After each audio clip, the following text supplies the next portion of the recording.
संवाद तरफ मार्च 1 तारिख रु 15 तारिख पर्यंत साहित्य पक्ष आयोजन करा जाउछि। यह एक महत्वपूर्ण कार्यक्रम एवं मु यार समस्त प्रकार सफलता कामना करुछि। मु तो निश्चय एथे जोग देउछि एवं आशा करुछि आपण मान मध्य एथे जोग देबे। साहित्य होछि प्रकृति रे सभ्यतार जीभ, साहित्य होछि सभ्यतार स्वर, तार शब्दलिपि।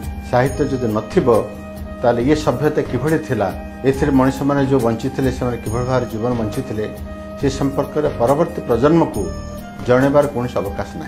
शंखपा चढ़ई थंटरे गोटे अंडाटे धरी आगू को उड़ीगला बेले पछक फेरी फेरी चाहूए। यार तात्पर्य हूँ मनुष्य तो सब भविष्य को जीव पछक फेरी पारनी, आगे गोटे जगह स्थिर रही, किंतु भविष्यतर स्वप्न को लेकिन आगू को उड़ीगला बेले मझे मझे पछक फेरी चाहूँ। साहित्य पक्षर आउ गोटे बड़ गुरुत्वपूर्ण विभाव हो तरुण मान संस्कृति योगदान।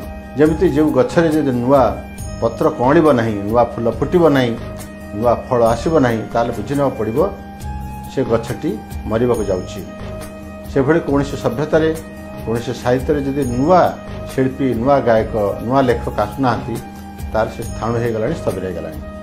से साहित्य पक्षर ये जो 15 दिन कालर मंच तरुण प्रवीण एवं सबु रसर साहित्य नवरस रही, केवल खाली गंभीर रसर गप कविता हेनी, व्यंग रही, रहस्य रोमांच रही, सांबादिकता रही, प्रबंध रही, गुरु गंभीर भावर कथा रही। तेणु सबु विभाव, सबु रंग, सबु रस एवं सबु प्रकार बयसर लेखक लेखिका मानकर ये गोटे हम जहाँ कहते गोटे मेला मेलन। से भावुची ये गोटे नुआ प्रकार कार्यक्रम ओडिशार सांस्कृतिक जगत रे यह निश्चय सफल हम एवं ये सफलता आमर उद्यम सहित आपण मान संपृक्ति आशीर्वाद दरकार। मु प्रथम कही मुझे जोग देउछि, आसुची सबुदिन जोग देव चेष्टा करी।